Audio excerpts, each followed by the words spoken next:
मित्रों, आज का विषय है तुलसी के पास से एक चीज हटाते ही बड़े से बड़ा माँ का पिस्सू अपनी पत्नी का पिस्सू बन जाता है और गरीब से गरीब राजा बन जाता है।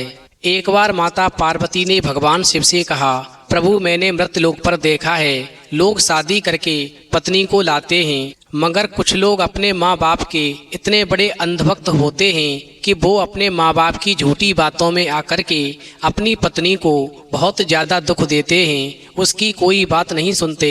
मैं ये नहीं कहती कि माँ बाप की सेवा मत करो, माँ बाप की सेवा करनी चाहिए, पति पत्नी दोनों को ही करनी चाहिए क्योंकि उन्होंने जन्म दिया है, लेकिन पत्नी भी जीवन संगनी होती है, उसके भी दुख सुख की बात समझनी चाहिए। माँ बाप की झूठी बातों में आकर अपनी पत्नी को कभी दुख नहीं देना चाहिए। प्रभु, इस संसार में कई स्त्रियां मेरी परम भक्त हैं, उनके पति उन्हें दिन रात परेशान करते हैं, अपने माँ बाप की झूठी बातों में आकर के उनको दुख देते हैं, उनके दुखों की बात नहीं सुनते। वो दिन रात मुझसे प्रार्थना करती हैं कि हे माता रानी, मेरे पति की बुद्धि सही करो और हमारे जीवन का दुख दूर करो। प्रभु, अब मेरा आपसे एक छोटा सा अनुरोध है कि मुझे कोई ऐसा उपाय बताओ जिससे मैं अपने भक्तों का दुख दूर कर सकूं।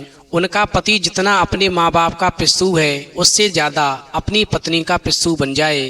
फिर भगवान शिव कहते हैं, पार्वती ठीक है, मैं तुम्हें एक छोटी सी कहानी सुनाता हूँ, इस कहानी को ध्यान से सुनो, फिर तुम्हारे प्रश्न का उत्तर तुम्हें मिल जाएगा और तुम्हारा मन प्रफुल्लित हो जाएगा और फिर तुम अपने भक्तों का पल में दुख दूर कर पाओगी और उनका पति अपनी पत्नी का गुलाम बन जाएगा और जो गरीब है वो राजा बन जाएगा, उसके पास में धन की कमी नहीं रहेगी। तो मित्रों, कहानी शुरू करने से पहले मेरा आप सभी से अनुरोध है कि आप हमारी कहानी में खो जाएं, उससे पहले हमारे चैनल को सब्सक्राइब करके बेल आइकन अवश्य दबा लें, जिससे हमारी हर वीडियो का नोटिफिकेशन सबसे पहले आप तक पहुंच सके और आप हमारी हर वीडियो से प्राप्त ज्ञान का अपने जीवन में लाभ उठा सकें। तो आइए कहानी शुरू करते हैं। भगवान शिव कहते हैं, पार्वती, प्राचीन समय की बात है, एक नगर में एक बहुत ही गरीब लकड़हारा रहता था, जो लकड़ियां काटकर और बेचकर के अपनी आजीविका चलाता था। वो अपनी पत्नी और बेटी के साथ में एक छोटे से घर में रहता था। एक दिन जब उसके पड़ोसी खाना बना रहे थे तो लकड़हारे की बेटी उस मोहक सुगंध से मोहित हो गई जो उसके पड़ोसी के घर से आ रही थी।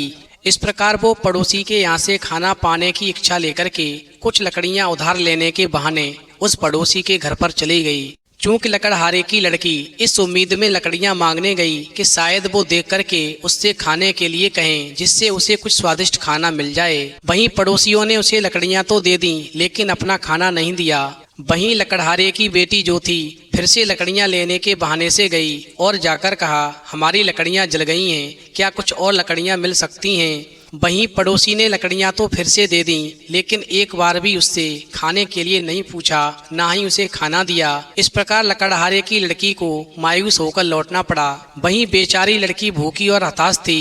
वहीं पड़ोसी जब अपना खाना खाने बैठे तो उस लड़की ने एक बार अंतिम प्रयास और किया और वो फिर से लकड़ियां मांगने के लिए चली गई। वहीं उसने जाकर कहा कि हमारी सारी लकड़ियां जल चुकी हैं, क्या हमें कुछ लकड़ियां और मिल जाएंगी? इस समय तक पड़ोसियों को उसके इरादों का पता चल चुका था कि ये लकड़ियों के बहाने से हमारा खाना खाने के लिए आई है। वहीं पड़ोसियों ने झुंझलाहट भरे लहजे में कहा, हमें पता है तुम यहाँ क्यों बार बार आ रही हो, ये लकड़ी लो, लेकिन याद रखो जानबूझकर आग बुझाना पाप है। और फिर ऐसा कहते हुए पड़ोसी ने उसके मुंह पर दरवाजा बंद कर दिया। वहीं लकड़हारे की बेटी रोती हुई चली गई और पूरे दिन दुखी रही, भूखी रही। उधर शाम को जब लकड़हारा जंगल से घर लौटा तो उसकी बेटी रो पड़ी और लकड़हारे को पड़ोसियों द्वारा बनाए जा रहे स्वादिष्ट भोजन और उसमें से कुछ पाने की अपनी असफल कोशिशों के बारे में बताया। वहीं लकड़हारे ने अपनी बेटी को ये कहकर सांत्वना दी कि अगले दिन वो सुबह सुबह जल्दी जंगल जाएगा और लकड़ियां इकट्ठा करेगा। जो अतिरिक्त पैसा वो कमाएगा उससे वो बहुत अच्छी तरह से खाना मिलकर खाएंगे। वहीं अगली सुबह लकड़हारा जल्दी ही जंगल में चला गया, लेकिन उसे बहुत ही निराशा हुई जब उसने देखा कि जंगल में आग भड़क रही है। वहीं लकड़हारे ने पूरे दिन इस उम्मीद में इंतजार किया कि शायद आग बुझ जाएगी और वो लकड़ियां इकट्ठी कर सकेगा। और फिर लकड़हारा उसी जंगल में थोड़ा सा पानी पी करके लेट गया। वहीं तीसरे दिन की शाम तक लकड़हारा खुद को अपनी भूखी पत्नी और बेटी के पास घर जाने के लिए तैयार नहीं कर सका।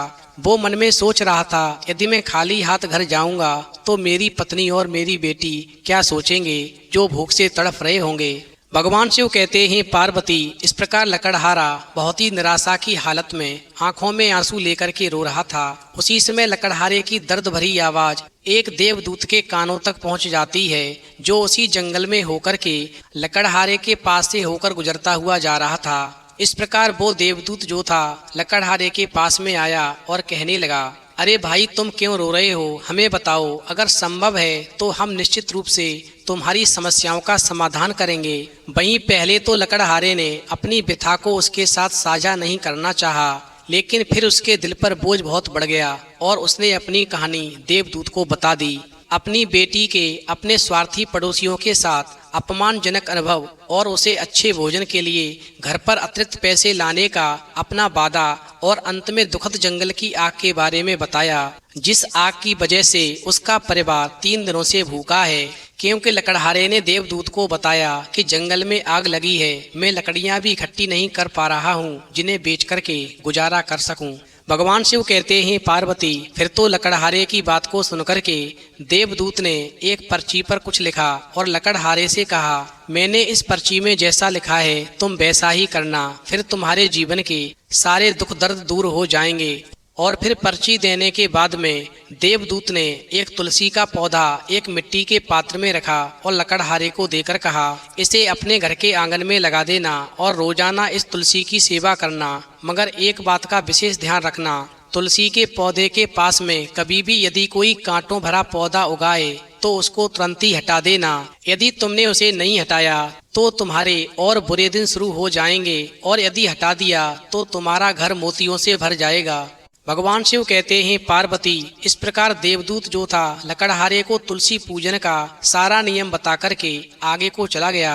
वहीं लकड़हारे ने मन ही मन में सोचा कि तुलसी का छोटा सा पौधा आखिर हमारी समस्याओं का क्या समाधान कर सकेगा, हमारे दुख को कैसे दूर कर सकेगा। और ऐसा सोच करके लकड़हारे ने घर आने के बाद में वो पौधा जो था घर के बाहर झाड़ियों में लगा दिया और सो गया। उधर जैसे ही तुलसी का पौधा कांटों भरी झाड़ियों के बीच में लगाया तो लकड़हारे को 1 सप्ताह तक रोटी नसीब नहीं हुई। वहीं लकड़हारे ने फिर से उस देवदूत को याद किया तो देवदूत ने लकड़हारे को सपना दिया और कहा, मैंने तुमसे कहा था कि तुलसी का पौधा आंगन में लगाना, कांटों भरी झाड़ियों से इसे दूर रखना, लेकिन तुमने तुलसी का पौधा कांटों भरी झाड़ियों में लगा दिया है, इसलिए तुम्हारे जीवन के दुख और बढ़ गए हैं। भगवान शिव कहते हैं, पार्वती, इस प्रकार सपने में देवदूत की बात को सुनकर के लकड़हारा भड़बड़ाकर उठा और एकदम से उसने तुलसी के पौधे के पास से सारी कांटों भरी झाड़ियां साफ कर दी और तुलसी का ध्यान करके सो गया।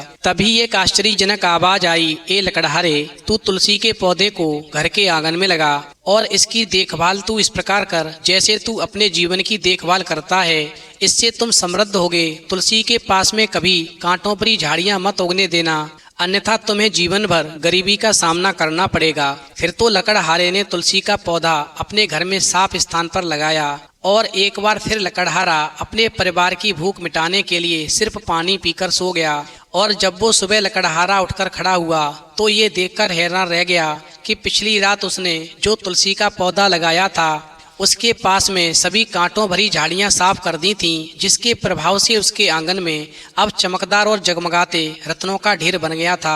फिर तो लकड़हारे ने सभी रत्नों को सुरक्षित तरीके से रख लिया और वापस बिस्तर पर चला गया। वहीं लकड़हारे ने अपने अच्छे भाग्य के लिए तुलसी माता को धन्यवाद दिया और अपना एक कीमती पत्थर बेचने के लिए बाजार चला गया। वो जिस पहले जौहरी के पास गया वो उस रत्न को देखकर इतना चकित हुआ कि उसने लकड़हारे से उस रत्न की अपनी कीमत बताने को कहा।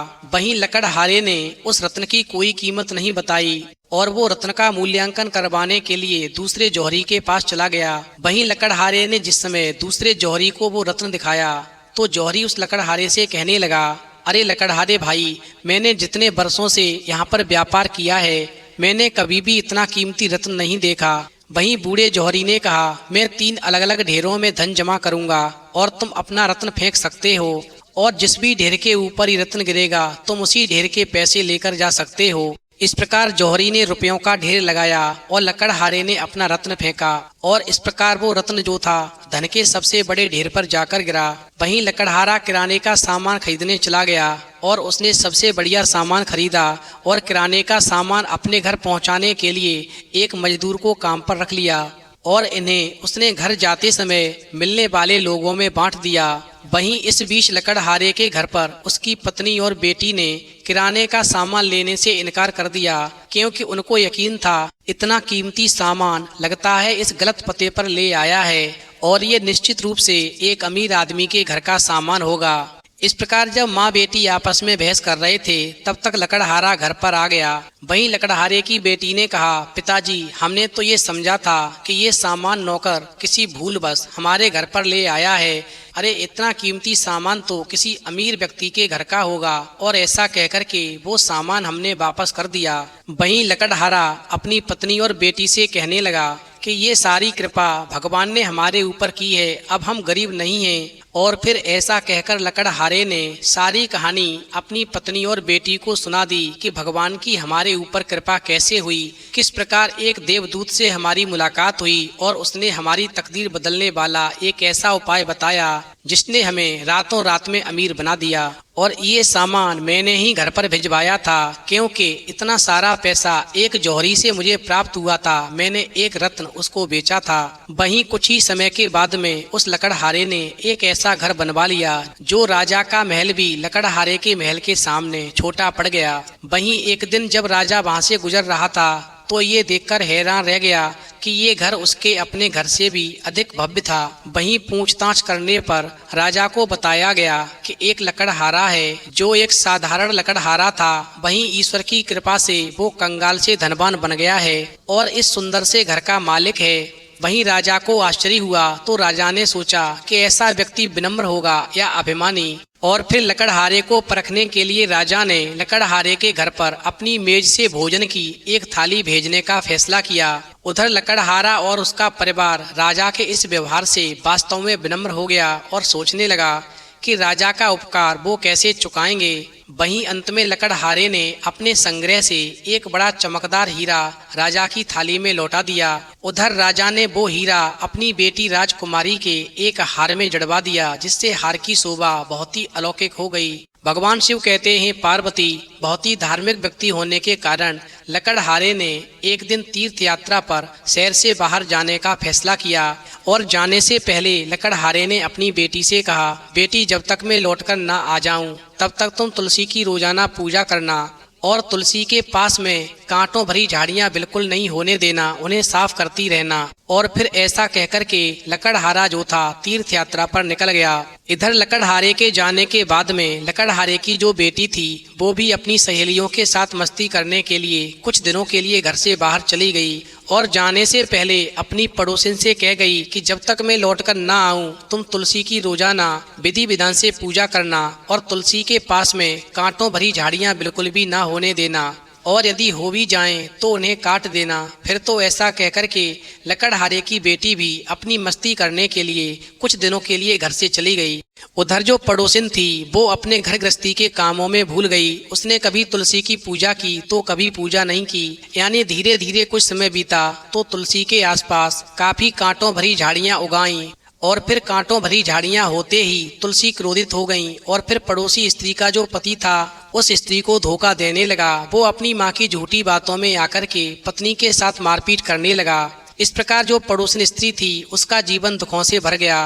वहीं पड़ोसी आदमी अपनी पत्नी की बात बिल्कुल नहीं मानता था, बिल्कुल भी नहीं सुनता था। ऐसा समझ लो कि वो अपने माँ बाप का पूरी तरह से पिस्सू बन गया था। और जो लड़का अपने माँ बाप का अंधभक्त बन जाता है, उनकी झूठी बातों पर भी भरोसा करने लगता है, उसकी पत्नी कभी सुखी नहीं रहती, हमेशा दुखी रहती है। उधर एक दिन लकड़हारे की लड़की और उधर राजा की बेटी राजकुमारी दोनों की मुलाकात हो गई और दोनों एक दूसरे की परम मित्र बन गईं। वहीं एक दिन जब राजा की लड़की और लकड़हारे की लड़की अपनी सहेलियों के साथ में झील पर स्नान करने आईं, तो राजकुमारी तैरने के लिए जाना चाहती थी। वहीं लकड़हारे की बेटी तैरना नहीं जानती थी, इसलिए उसने सरोवर में उतरने से मना कर दिया और लकड़हारे की बेटी ने राजकुमारी के कीमती हार और कपड़ों की देखभाल करने का फैसला किया। इस प्रकार राजा की बेटी जब सरोवर में स्नान करने के लिए उतर गई, वहीं जब वो तैराकी से वापस लौटी तो राजकुमारी ने देखा कि उसके हार से हीरा गायब है। फिर तो दोनों लड़कियों के बीच में यानी राजकुमारी और लकड़हारे की लड़की के बीच में खींचातानी होने लगी, यानी लकड़हारे की बेटी और राजा की बेटी के बीच में झगड़ा हुआ। और फिर राजकुमारी ने लकड़हारे की बेटी पर अपने हार से हीरा चुराने का आरोप लगा दिया। वहीं जब लकड़हारे की लड़की ने अपनी बेगुनाही की दलीलें दी तो राजकुमारी ने उसकी बेगुनाही की दलीलें अनसुना कर दी और बहुत ही क्रोधित होकर के राजकुमारी घर वापस आ गई और अपने पिता राजा से शिकायत की कि ईर्ष्या के कारण लकड़हारे की बेटी ने उसका हीरा चुराया है। वहीं राजा क्रोधित हो गया। उसने आदेश दिया कि लकड़हारे की सारी संपत्ति जब्त कर ली जाए, वहीं उसकी पत्नी और बेटी को जेल में डाल दिया जाए। भगवान शिव कहते हैं, पार्वती, इधर तो लकड़हारे की पत्नी और बेटी को राजा ने जेल में डलवा दिया, उधर वो लकड़हारा जब तीर्थ यात्रा से वापस आ रहा था तो उसे रास्ते में डाकुओं ने घेर लिया और लूट लिया। वहीं घर आने पर उसे अपने परिवार की गिरफ्तारी की सूचना मिली तो वो सीधे राजा के पास गया और श्रद्धापूर्ण स्वर में कहा, महाराज, घर के मुखिया के लिए ये अनुचित है कि वो घर पर बैठे जबकि उसकी पत्नी और बेटी जेल में सड़ रही हों। कृपया आप मेरी पत्नी और बेटी को जेल से रिहा कर दें और उनकी जगह मुझे रहने दें। वहीं राजा ने इस पर सहमति जताई और लकड़हारे को उसके परिवार की जगह जेल भेज दिया। वहीं जिस समय रात को लकड़हारा जेल में सो रहा था तो देवदूत उसके सपने में आया और बोला, तुम्हें तुलसी माता ने जीवन में बहुत सारी दौलत और खुशियां दी थीं, लेकिन तुमने फिर भी तुलसी माता की सेवा नहीं की। आज तुलसी के पास जाकर देखो कितनी कांटों भरी झाड़ियां खड़ी हैं। और इतना कहकर के वो देवदूत जो था गायब हो गया। भगवान शिव कहते हैं, पार्वती, इस प्रकार लकड़हारे को एहसास हुआ कि उसकी बेटी की भुलक्कड़ आदतों ने उसे इतना बड़ा दुख दे दिया है। इस प्रकार लकड़हारा बहुत ही दुखी हुआ। फिर लकड़हारे ने तुलसी से दया की भीख मांगी। वहीं तुलसी ने रात में सपना दिया और कहा, बहुत बढ़िया, सुबह जब तुम जागोगे तो अपने तकिए के नीचे कुछ सिक्के पाओगे और सिक्के पाते ही तुम्हें आज़ादी मिल जाएगी। मगर अब तुम किसी ऐसे व्यक्ति को ढूंढो जो तुम्हारे लिए, तुम्हारी खुशी के लिए मेरी सेवा करे और जिस जगह पर तुलसी का पौधा लगा है वहाँ आसपास कांटों भरी झाड़ियाँ हैं, उन सबको साफ करे। ऐसा करने से तुम्हारे जीवन के फिर से सारे दुख दूर हो जाएंगे। वहीं लकड़हारा जब अगली सुबह सो करके उठा तो उसने अपने तकिए के नीचे कुछ सिक्कों को पाया और फिर सिक्कों को पाते ही तुरंत ही उसे राजा ने जेल से रिहा कर दिया। वहीं जेल से बाहर आते ही लकड़हारे ने एक घुड़सवार को रोका और उससे अपने तुलसी पर चढ़ावे के लिए सामान खरीदने का अनुरोध किया। तो उस आदमी ने कहा, मुझे अपने बेटे की शादी के लिए कपड़े खरीदने की जल्दी है, मेरे पास आपके लिए ये चीजें लाने का समय नहीं है। इस प्रकार थोड़ा आगे बढ़ते ही उस आदमी का घोड़ा जल्द ही लड़खड़ाने लगा और एकदम से वो जमीन पर गिर गया, जिससे उस आदमी का पैर टूट गया। भगवान शिव कहते हैं, पार्वती, वहीं लकड़हारे के पास से होकर के एक दुखी और बूढ़ा आदमी गुजर रहा था। वहीं लकड़हारे ने उस दुखी और बूढ़े आदमी से फिर से आज्ञा मांगी और कहा, क्या आप मेरे लिए कुछ सामान ला सकते हैं? मुझे तुलसी माता का पूजन करना है। वहीं बूढ़े आदमी ने कहा, आप जो चाहें मैं लाकर दे दूंगा। वैसे मैं अपने छोटे बेटे के लिए कफन खरीदने के लिए जा रहा था, क्योंकि मेरे बेटे की मृत्यु हो गई है। मगर यदि आपको पूजन करने के लिए सामान मंगाना है तो मैं आपको अभी लाकर देता हूँ, आप चिंता न करें। और फिर उस बूढ़े दुखी आदमी ने अपनी कहानी सुनाई, अपने बेटे की मृत्यु की कहानी सुनाई और साथ मिलकर के तुलसी से अपने परिवार के स्वास्थ्य और खुशहाली के लिए प्रार्थना की। वहीं जब बूढ़ा आदमी आखिरकार घर पहुंचा तो उसे खुशखबरी सुनाई गई कि उसका बेटा फिर से जिंदा हो गया है। फिर तो चारों ओर खुशी का माहौल था। इससे बूढ़े आदमी की तुलसी में आस्था स्थापित हो गई और वो भी नियमित रूप से माता तुलसी का भक्त बन गया। उधर जब उस पड़ोसी स्त्री को मालूम पड़ा कि कांटों भरी झाड़ियां न काटने की वजह से उसका पति उसकी सास का पिस्सू हो गया और उसकी बेकदरी करने लगा, फिर तो उस पड़ोसी स्त्री ने भाग करके तुलसी के पास की सारी कांटों भरी झाड़ियां साफ की और विधि विधान से तुलसी माता की पूजा की, जिससे उसका पति अपनी पत्नी की बातों को महत्व देने लगा और गलती पर अपनी माँ को समझाने लगा। भगवान शिव कहते हैं, पार्वती, वहीं एक दिन कुछ समय के बाद में राजा, रानी और राजकुमारी अपने बगीचे में टहल रहे थे। उसी समय पर एक बड़ा पक्षी उड़कर आया और राजा के पैरों में राजकुमारी के हार का खोया हुआ हीरा गिरा दिया। फिर तो हीरा को देखकर राजा को लकड़हारे और उसके परिवार का वो अत्याचार याद आने लगा जो राजा ने लकड़हारे के निर्दोष परिवार को दिया था। फिर तो ऐसा सोचकर के राजा को बहुत ही दुख हुआ और उसने व्यक्तिगत रूप से लकड़हारे से माफी मांगी। वहीं लकड़हारे ने राजा से कहा, आपने चोरी के अपने आरोपों से हमारे परिवार को शर्मिंदा किया है। हमारी बेटी की इतनी बदनामी हो गई है, अब कौन हमारी बेटी के साथ में कौन सा आदमी शादी कर लेगा। फिर तो इस बात में सच्चाई देखकर राजा और रानी ने लकड़हारे की बेटी का हाथ अपने इकलौते बेटे यानी राजकुमार से शादी के लिए मांग लिया। चूंकि वो अब एक ही परिवार थे और अक्सर एक दूसरे के घर जाते थे, ऐसे ही एक अवसर पर जब राजा और रानी लकड़हारे के घर पर थे तो रानी ने देखा कि लकड़हारे ने ये प्रसाद रखा है और तुलसी के आसपास से कांटों भरी झाड़ियां साफ कर रहा है, प्रार्थना कर रहा है। वहीं राजा ने मजाक में पूछा, तुम ये कांटों भरी झाड़ियां साफ क्यों कर रहे हो? तो लकड़हारा बोला, महाराज ये हमारी सभी खुशियों का स्रोत हैं। वहीं लकड़हारे की बात को सुनकर के रानी कहने लगी, मैंने पिछले 7 वर्षों से अपने भाइयों को खो दिया है। अगर वो मिल जाएं तो मैं आपकी कहानी पूरे राज्य में प्रसिद्ध कर दूंगी और तुलसी की हमेशा विधि विधान से पूजा करूंगी और कभी तुलसी के पौधे के पास में पूरे राज्य में जहां भी कांटों भरी झाड़ियां होंगी सभी कांटों भरी झाड़ियों को नहीं रहने दूंगी, सबको साफ करवा दूंगी। फिर तो लकड़हारे के कहे अनुसार रानी ने तुलसी के पौधों के पास से पूरे राज्य में जहां जहां कांटों की झाड़ियां थीं सभी साफ करवा दी और तुलसी की विधि विधान से पूजा की। और रानी ने अपने भाइयों की सुरक्षित वापसी के लिए माता तुलसी से प्रार्थना की। वहीं 3 दिन के बाद में रानी के भाई जो थे अचानक रानी के पास वापस आ गए। फिर तो ऐसा नज़ारा देख करके रानी ने तुलसी की शक्तियों में अपने दृढ़ विश्वास के साथ अत्यंत प्रसन्न रानी ने इस कहानी को पूरे राज्य में दूर दूर तक प्रचारित किया तथा अपने राज्य के सभी निवासियों को तुलसी की पूजा करने में, तुलसी के आसपास से कांटों भरी झाड़ियों को साफ करने में उनके ऊपर विश्वास रखने की सलाह दी। इस प्रकार राजा के पूरे राज्य में खुशियां भर गईं, सारी प्रजा का जीवन खुशहाल हो गया। इस प्रकार कहानी सुनने के बाद में अंत में माता पार्वती कहती हैं, प्रभु मैं समझ गई, यदि किसी स्त्री का पति अपने माँ बाप का पिस्सू है, वो अपने माँ बाप की झूठी बातों में आकर के अपनी पत्नी को दुख देता है, उसे प्रताड़ित करता है, उसकी बेकदरी करता है, पत्नी की बात नहीं सुनता है, तो ऐसे स्त्री को तुलसी के पास से कांटों भरी झाड़ियों को तुरंत हटा देना चाहिए। ऐसा करते ही जीवन के सारे दुख छूमंतर हो जाते हैं और जीवन में खुशियां भर जाती हैं। यदि आपके घर में तुलसी का पौधा ना भी है और तुम्हारे संज्ञान में कहीं भी तुलसी का पौधा हो जहां आसपास कांटों भरी झाड़ियां हों तो उनको जाकर के तुरंत हटा देना चाहिए, जिसके प्रभाव से आपके जीवन में तुरंत ही खुशहाली आना शुरू हो जाएगी। तो मित्रों, यदि आपको कहानी पसंद आई हो तो प्लीज आप हमारे चैनल को सब्सक्राइब करें। भगवान शिव, पार्वती और माता तुलसी के लिए एक लाइक करना